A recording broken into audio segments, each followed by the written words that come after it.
And then Bob, if you would like to share our slideshow, we can get into talking about what we've been up to.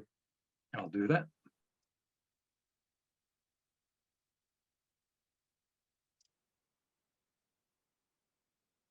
How was that for you? Good. And then, yeah, do you want to go to the first slide? Oh, yeah, and then we can get started on the I'm sorry. agenda. No, you're all good. All right, that's probably better. Let me hit slideshow.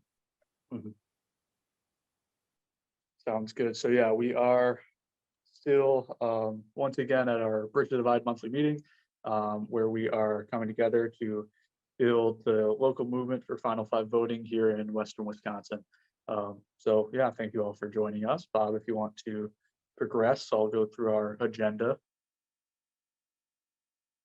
So yeah, we had a few minutes for introduction there, and we'll just spend about 10 minutes talking about what we've been up to in the month of April, and then discuss some potential ideas that we have for strategic goals, and then hopefully be out of here by around 8. So yeah, Bob, if you would like to bring us to our next slide, I can get into our current strategic goal. So our goal is to build relationships, promote civic engagement, and organize residents to demand that legislators pass Final Five voting in the Wisconsin legislature in order to reduce extreme partisanship and divisiveness in politics.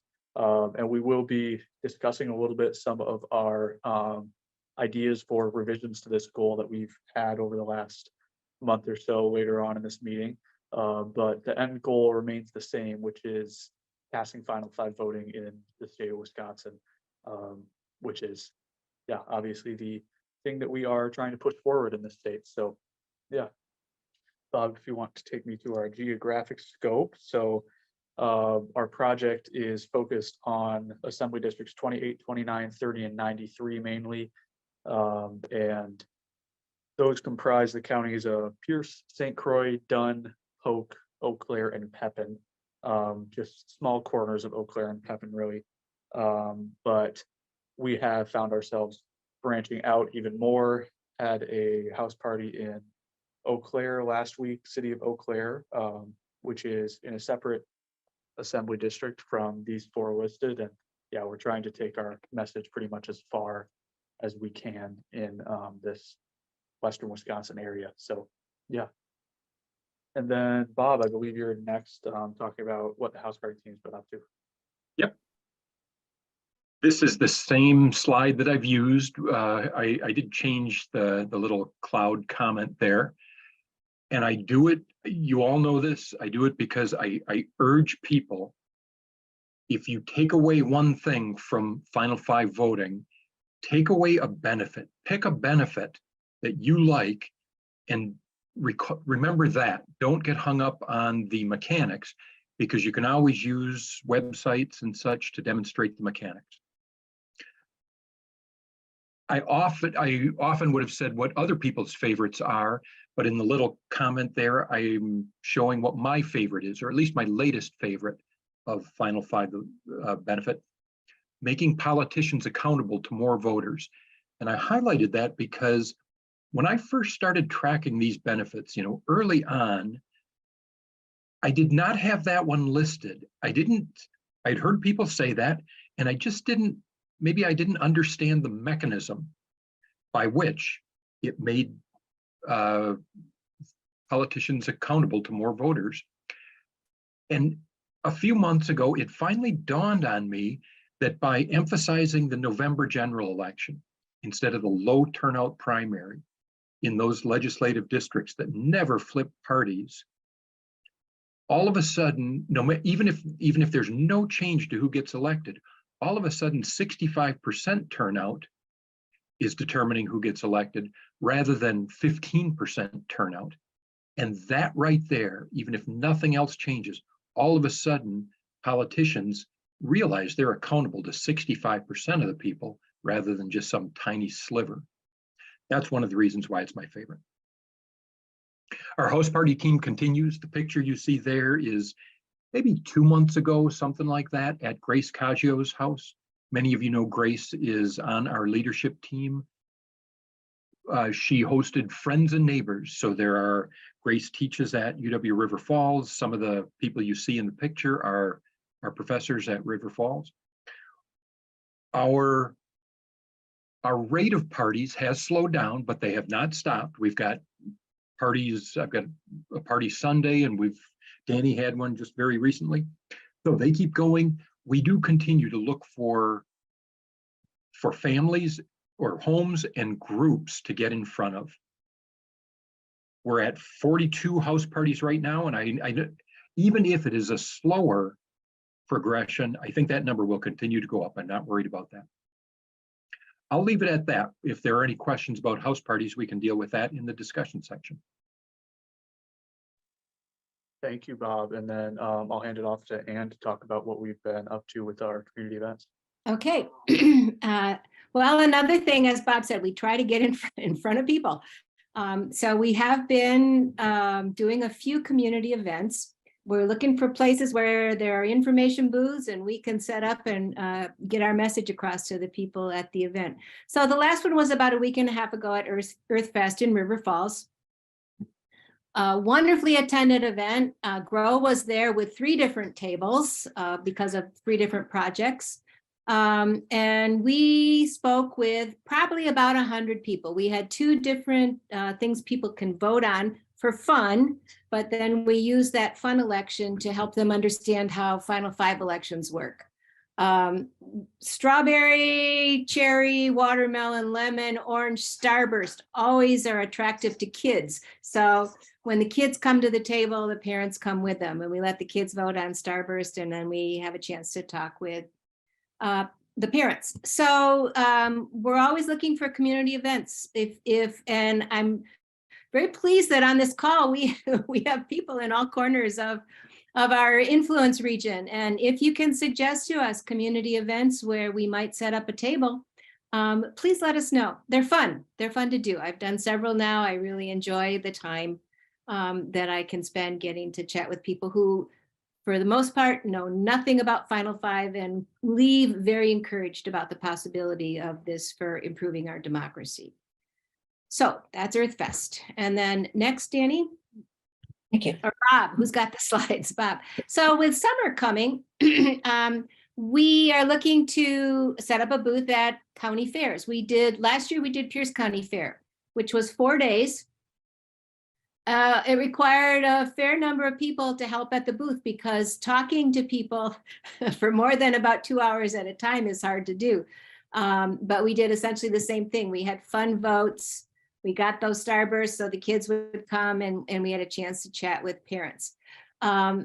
So this year we're looking at expanding possibly our presence at county fairs. These are some of the dates of some of the fairs in the area. I don't think we can manage all of them, all county fairs, because it does require a lot of manpower, person power, woman power, volunteer power. But again, I see people on this call who are in these areas.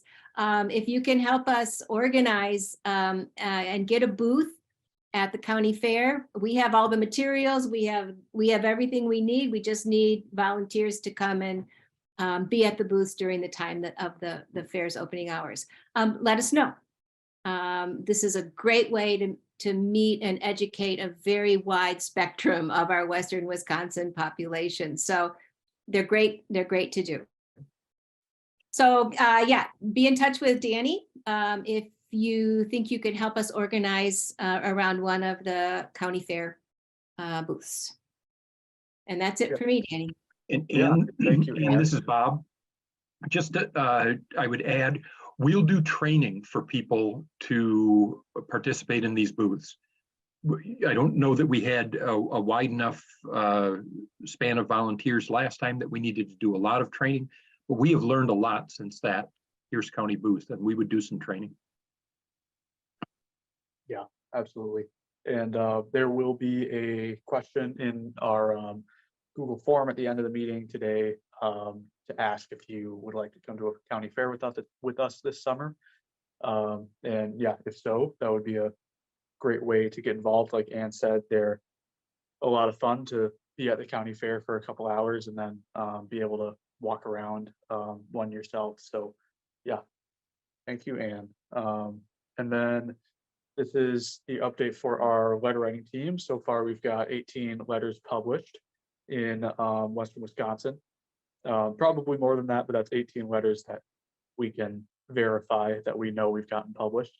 And we're always looking for more submitters and writers. So we will have a question about that in our Google form at the end too.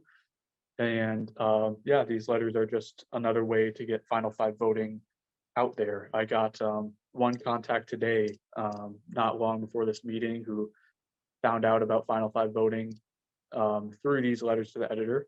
And yeah, they're a great way to spread the word. George, do you have a question or comment?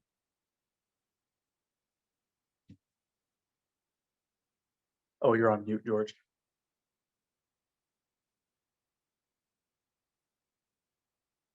All right. Yeah, thank you, Danny. I always forget myself.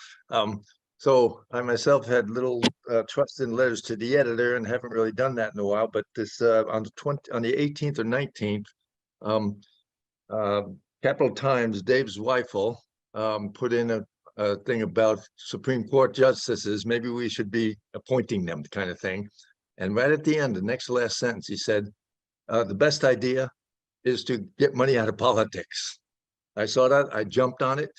I got something in there. And the reason I bring it up here now is because if we got one person coming on our site and signing our petition a month, that's a lot. I got 15 people signed up right after that from around the state. So my point is, Bob, I'm now a believer this can have value. Mhm. Yeah, absolutely. It's a way to get your message in front of eyes that otherwise would probably never see your message. So yeah, it's one other sort of leg of the stool, right, to get your message out there. So thank you for sharing that, George. And then Bob, if you want to go to the next slide, I'll touch briefly on our statewide meetup that we're having in just a couple days in Boston, Wisconsin. And yeah, like I said, this is just in a couple days. On Saturday, we'll be getting together with some of our partners across the state and organizations like Voters First Wisconsin and Veterans for Political Innovation. And yeah, we will be getting together and talking about the statewide outlook for Final Five voting. I am wondering, is there anyone who would like to go to this who hasn't had the opportunity to register already? We've sent out our RSVP and registration form, and I believe the deadline is passed, but if you would like, if anyone would like to, I can get you the information and see if we can get you in. So is there anyone who would be interested in coming along to Boston? And we would be carpooling, by the way.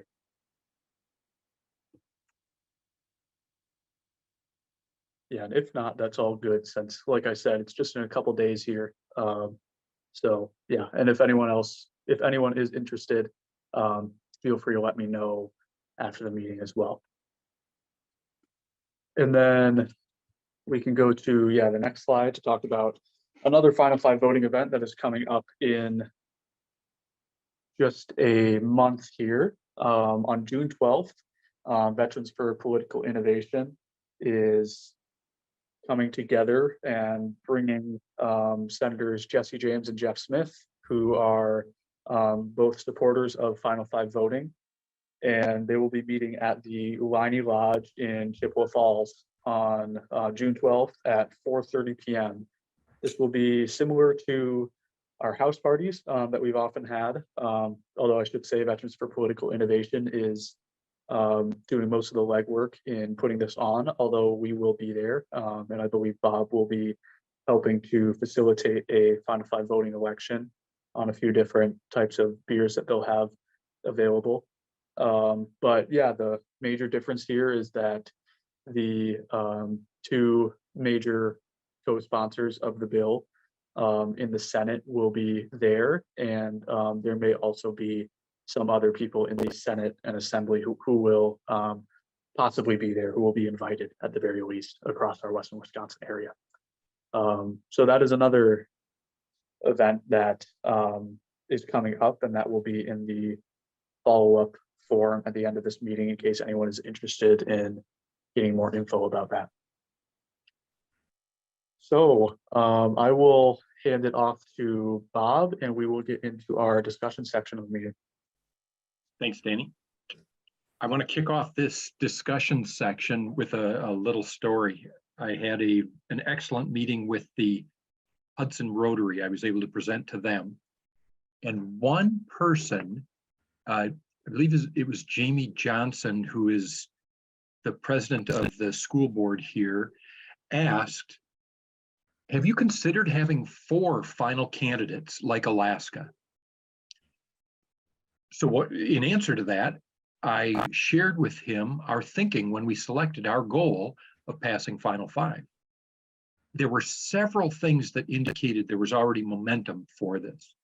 So there was a bill in progress in the legislature at that time. There were other groups that were working for the same thing with Final 5.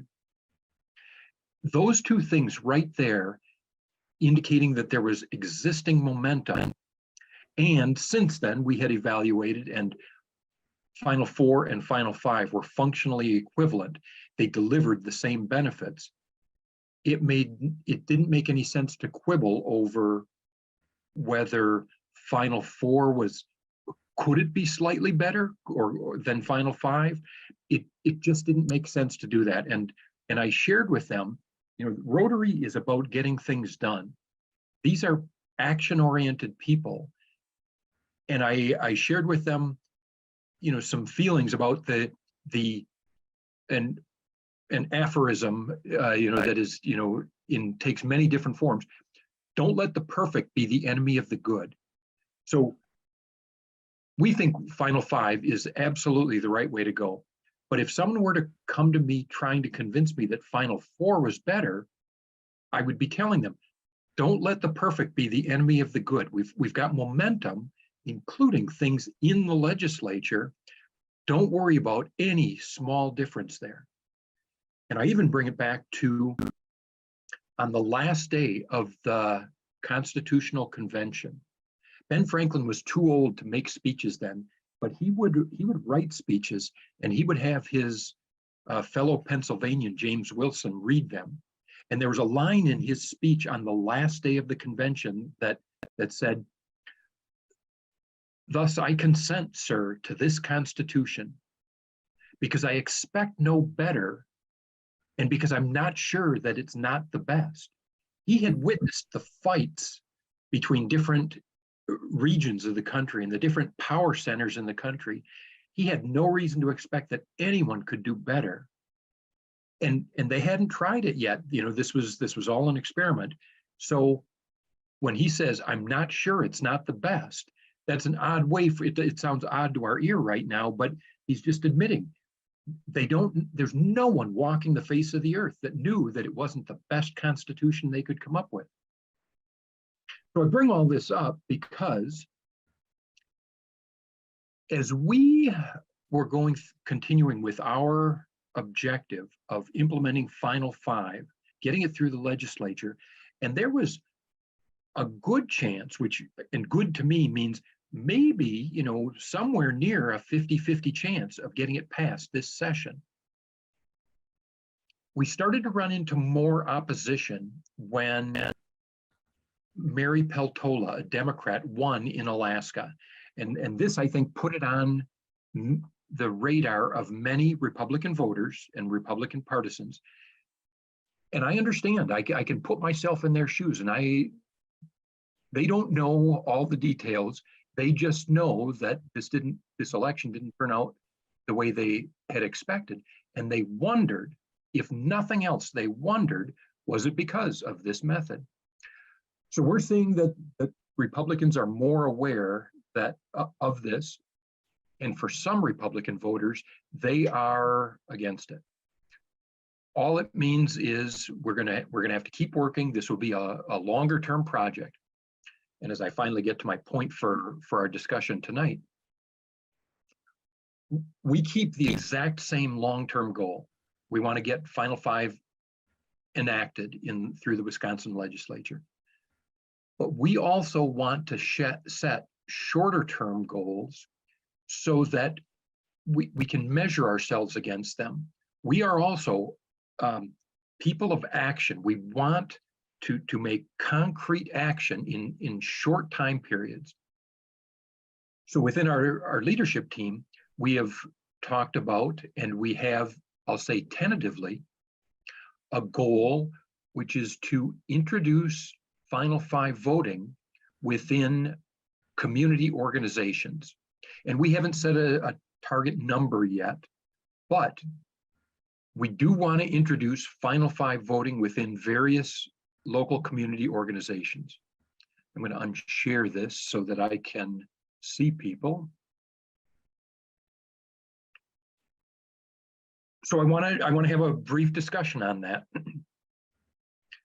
We are aware that a local community organization is not like the Wisconsin legislature. In the Wisconsin legislature, there is tremendous power, and that alone attracts a tremendous number of people to pursue those positions. Our community organizations, and I look at the faces on this Zoom call and see people that have been involved in many organizations. Our community organizations are different animals. In general, Carolyn and I were talking about this shortly after we set this tentative goal. In general, our community organizations are trying to scrape up candidates to take leadership roles. Who wants to be the president this time? And it's almost a race to say no so that you don't have to be the president. And that's okay. That's just the way our community organizations work. It dawned on me that some community organizations have to make decisions and have to make selections among a variety of things beyond just what I'd call, your standard board meetings. I'm not talking about all those in favor of the proposal say aye, all those opposed say nay. Those yes/no votes, they function exactly as they should. But there may be some organizations that have to choose among a variety of things, and I think those could be our targets. And so any organization that has to choose among three or more things. And then if we are able to identify organizations that do have contested leadership elections with three or more candidates, we'd want to work with them and run that as a Final Five election. Don't get hung up on if they only have three, is it a Final Five? We will go through the mechanism and it'll be a Final Three in their case. So with that, I'm going to do this exactly the way that I do it when I'm substitute teaching fourth grade. I'm going to call on people without asking for hands raised, and you just say pass if you want to pass. And if you think of something later, you come back later. Don't worry about that. I'm going to go to the person that I know the least on this call, Suzanne. I assume the fact that you're with us tonight, you're a member of a couple of organizations, or you've joined organizations in the past, or tell me, have you joined any organizations in the past? Mute, please. Unmute. There we go. There Sorry. you go. We're not real rich in organizations up here. Douglas and I have helped pull off an annual event up here that unfortunately has already happened for the year. So you have led an activity. Tell me a little bit about that. That activity. It took a couple of months of planning, and basically this is the green and traditional and green skills event, usually held in Prairie Farm, and has pretty good turnout, and people, I wish they had been exposed to this project as an option. but the timing wasn't right. I didn't know about it at that time, so. But it's a fun thing every year. In doing that, did you have to choose among 3 or more locations or 3 or more service providers of anything at all? There was a big debate about where I should buy the cookies from. That's exactly what I'm talking about. I'm not kidding. That is exactly what I'm talking about. And here's what I want to emphasize. When we do this, state level politics and national level politics has problems that Final Five voting will solve.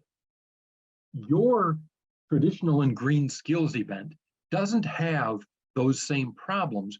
So it's not that you are desperately crying out for a new method, but what we want to do is we want to get more and more organizations to use this method so that more and more people they're not just aware of it, they are intimately familiar with it. They have used it, even if they don't have problems to solve. So it's not like it's not like your choice of cookies caused great heartache, or maybe it did, I don't know. But at least no tummy aches. Yeah, but what we want to do is we want to use it for things as a demonstration for state level politic activity. So if I was talking to you before that event, I would say, if you've got 3 providers of cookies that you're considering or more, let's do it this way. It'll just be a fun way. Your contact list would be involved in it and people would get to see this. Suzanne, any other organizations that you work with in general? Not anymore. No, I used to do a lot of that type of work in the Twin Cities, but that is thankfully in the back. So. Before I let you go, before I raise the issue, the question with someone else, when you were working for various other organizations in the Twin Cities, can you think of any that had to make a choice among, I'll say 3 or more different things? And it could be literally something like, well, which restaurant are we going to for our monthly event or our annual event or anything like that?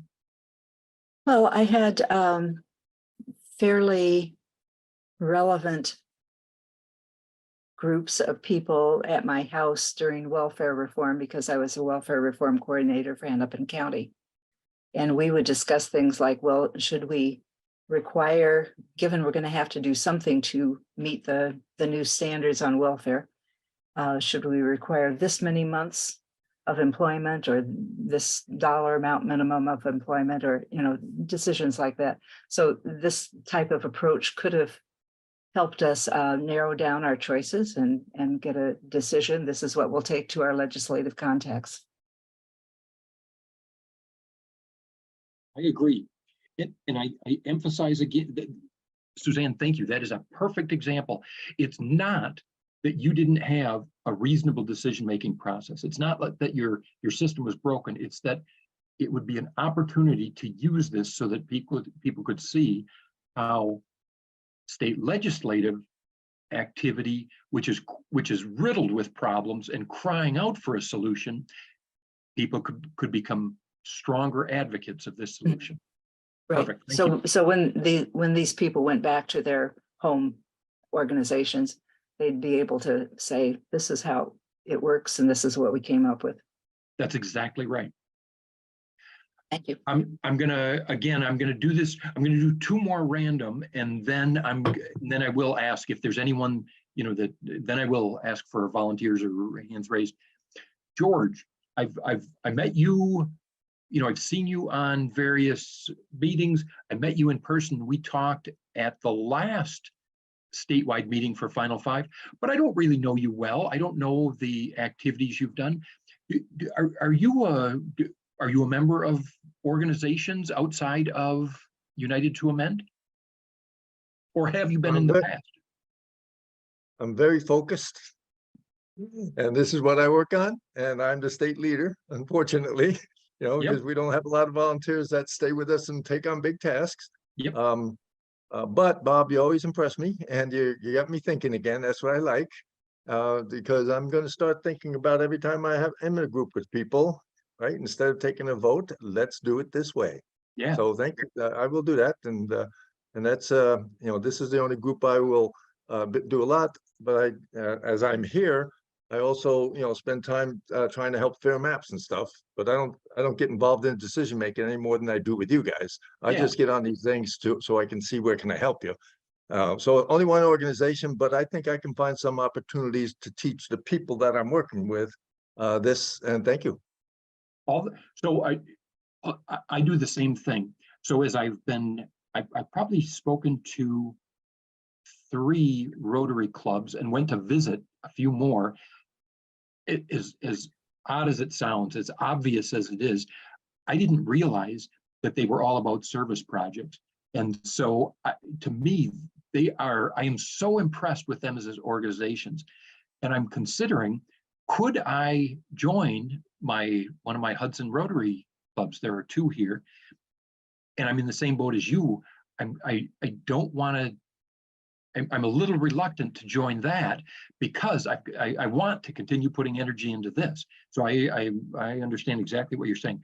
How about 10 years ago, 20 years ago, were there organizations you volunteered with that we might not be as familiar with? You could educate us?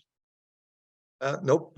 Before this, I was like 99% of Americans living my life having no clue that we were in deep shit. And when I and actually this is 2003 that I took my head out of the sand, right? So we're talking 20 years ago now. And I couldn't find a group doing anything until I found this in 2012, right? There was no reform stuff going on. Right. And so I've never been in any other group, never been involved with the party or anything like that. This is what I got into. This is the most important thing in my life. And what you guys are doing are, important as well. Perfect. Thank you, Coach. I appreciate that. Just as an aside, I'd been involved with various organizations, but when we were talking about our letter writing team, it was a letter to the editor that got me involved with Grow. That's how I found out about Grow, and I called them the next day.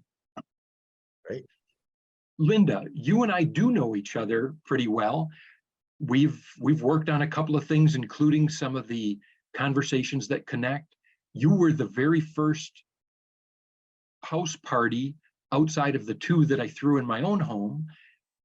And then we've worked together since. You volunteered to help get me in several adult community ed classrooms, and that was very useful for me, you volunteering to do that.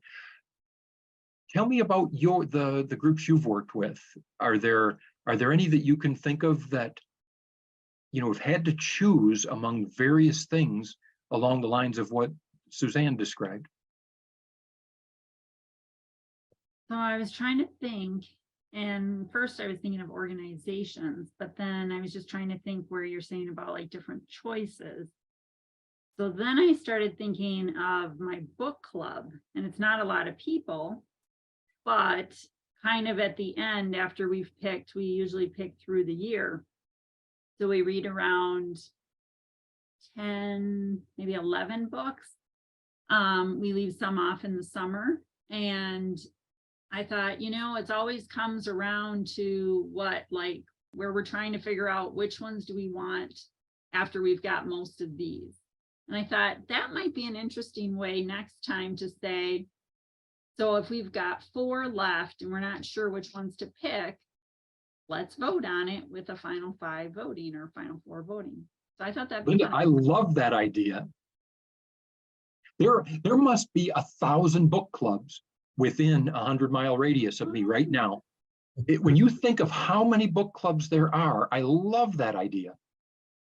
And just to make sure, so people know what we would do, one of the things that we've talked about as a team is,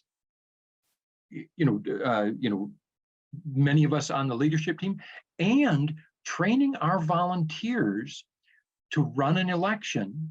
And I think so many of our volunteers would think of that as a low pressure environment that they are comfortable with. Many of our volunteers would say, oh, a book club, I can go and talk to a book club and just guide them through the election. I'm not going to be a public speaker, but I can guide them through an election. I love that idea.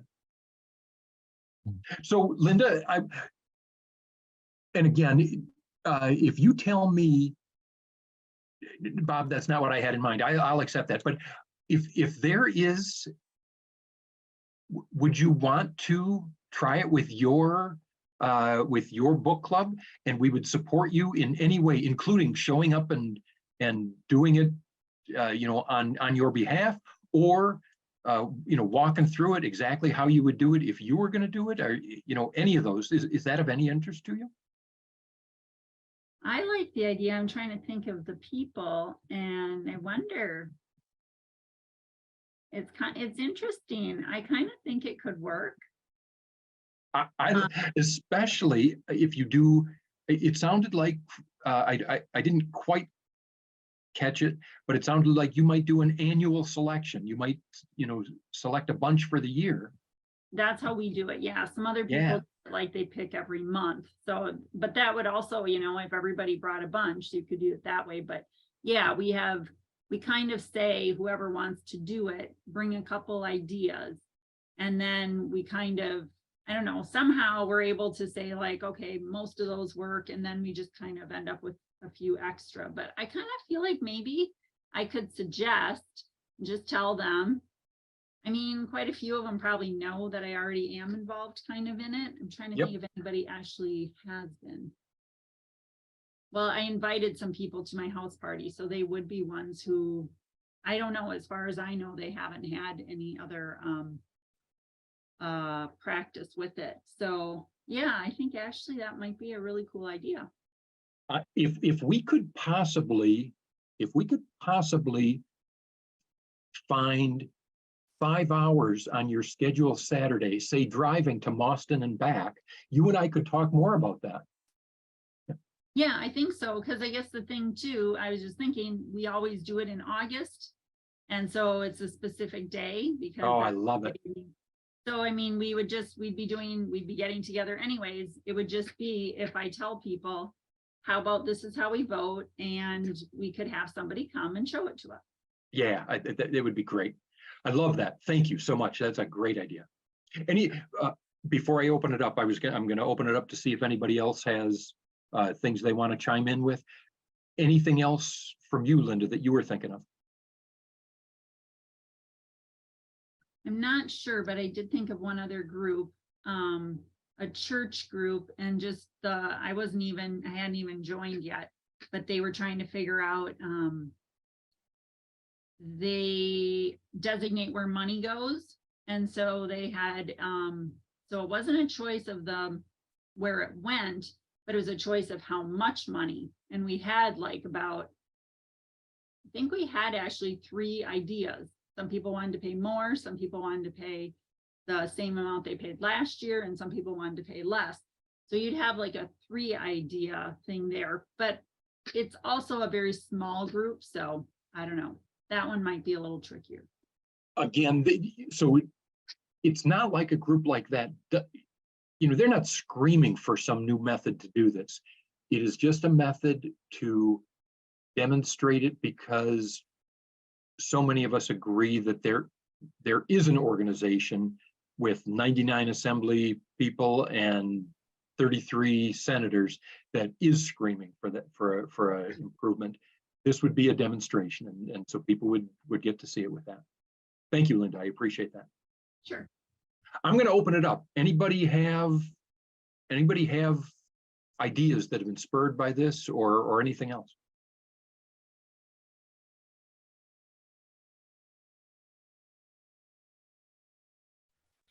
Hi, it's Carolyn. It's not an idea and it's not a way to get you involved, Bob. But before Linda spoke up about her little church group, in my former life, before retirement, I was a clergy person. And I don't know how many times I was in various groups within the church that had money to spend. And it was always mission money. And what they did was they had all kinds of fundraisers. And then at the end of the year, they would sit down and want to distribute the money. And they might come up with 13 different organizations that they'd like to consider. And I used to get so frustrated because, you know, church groups are supposed to be so copacetic, and they'd come to fisticuffs fighting over where their money should go.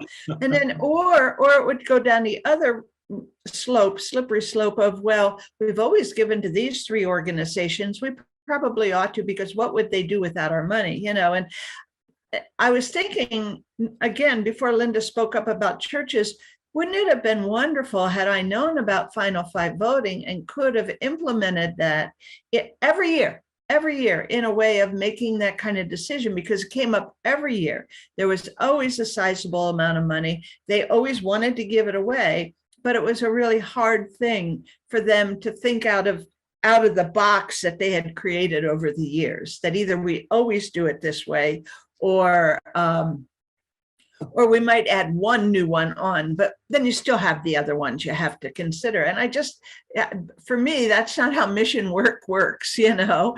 And so anyway, I'm retired. I don't have that outlet anymore, but I was thinking that led me to think, how many organizations are all of us in that make some kind of a decision? And not so much now when Final Five doesn't have a named future or a dated future or something, but as we get closer, I would really like to see us encourage one another to put it into place, so that as it's coming up in the media, in the public view, that they now have experienced it at a non-threatening level and something that they do all the time, you know? So I think it really, again, not right now, I'm not looking in the immediate present, but somewhere down the line, we're going to want to get more people experiencing this and finding out how it works and the good that can come out of it. And so I think there's a place for all of us to figure out a way to bring that into our personal lives. Carolyn, you take the words right out of my mouth. What would you call that? Would you do? I don't know. My patience, wait in patience. No, I meant the mission the mission arm of would that be called the missionary committee within a church? Well, in the churches I served, it was always called the mission committee. The mission committee, okay. Yeah. The mission committee, and they always have money to give away. I mean, you know, Christian churches teach it's not about us, it's about the other. So right. I don't know any churches that aren't doing some kind of outreach work. Right. So to me, that is an opportunity, and you know, we'll continue to talk about this. Like I said with Linda's book club, I who knows if I'm right, but I guess there's 1,000 book clubs with 100-mile radius. There must be 5,000 churches within a 100-mile radius. With mission committees. Yes, and if every one of them, if 10% of them have an active mission committee that makes a choice like that, you know, that is the kind of thing where we could walk up and say, hey, what we do in order to spread the word on this, we provide a neutral decision-making service. That's what we do. I could conceive of getting, I mean, over time, I could conceive of getting in hundreds of churches. Or quilting groups. Or quilting groups. Tell me more about that. What do they have to select? They have to select quilts that will be in their annual show. It's a big deal. They have to select where to give their beneficial money to which organization, because they use the revenue. Money. Oh, because they sell quilts to raise money, and then they have to give it to organizations. Well, they collect their donations from the people who attend the quilt shows, rather than selling the quilts. But okay. Yeah. But they also, the quilt group that I'm aware of around here gives the quilts away every year and needs to make the decision, where are they going to go? Yes, Carolyn, you're quite right. We do too. So they have to select quilts for the show. They have to select who they're going to give them to in some cases, and they have to select who they're going to donate to. Mhm. Right. Excellent. How many quilting groups are there in a 100-mile radius? 400. A lot. I do like the idea, though. I mean, Bob, I think you've really hit the nail on the head with personalizing it to individual lives and Yeah. saying, we're not moving ahead real fast at the Senate level, at the legislature level, but it can be implemented so that when it gets to that point, people will say, I remember how that worked. Yeah. That's really positive. That was a good experience. Yeah. And Cheryl, it was you and Cheryl Mapplethorpe and maybe a half a dozen other people that we talked to that confirmed our belief that it's not going to be about leadership elections. In general, the leadership elections, you got to twist arms to get people to take it. That's not what it is. But any of these organizations that have to make these decisions, that's what it could be about. Mhm. Danny, I don't know how I'm doing on time. I don't know exactly what you envisioned, but I think we've captured several good ideas. So I'm just going to open it up once again. If there's anything that anyone was thinking about as they listen to this, additional ideas for us, we want them. Otherwise, I'm going to turn it back to you, Danny. And I know that often you will end with kind of a call to action or seeing, are there concrete things we can do? Anybody have anything else to ideas that this discussion spurred?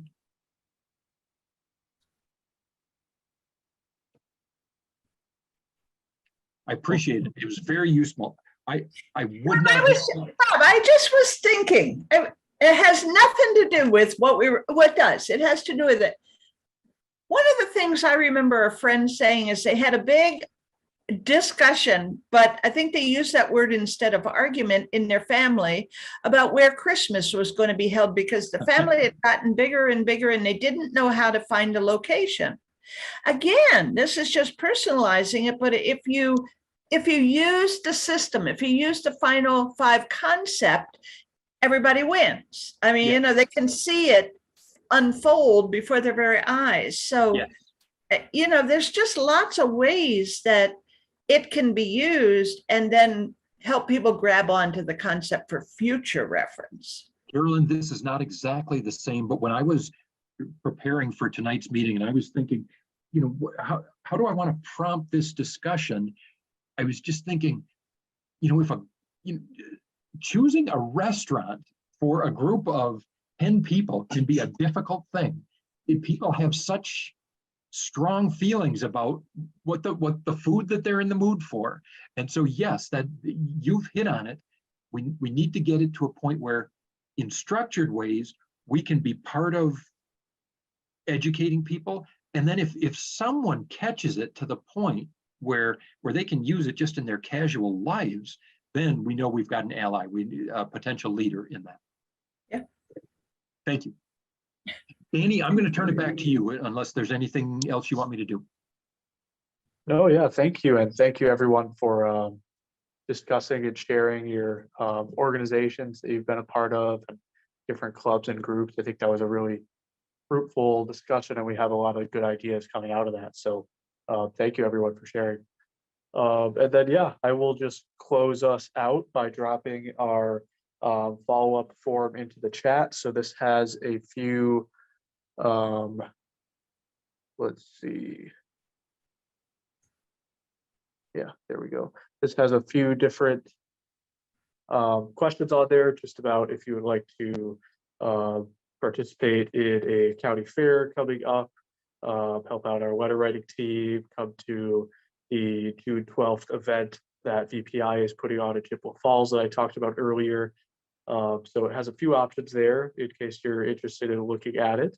And yeah, I think this was a really great discussion and I'm glad that you were all able to join us today. Thank you, Danny. I love this discussion format. I did too. Danny, can I just ask, and maybe it's on that survey, but what time did you say the June 12th event was in Chippewa? It is 4:30 p.m. 4:30, thank you. All right, well, thank you, everyone. We will be sending out a follow-up email in just a couple days, hopefully. So, yeah, thank you, everyone, for joining us tonight. See you, folks.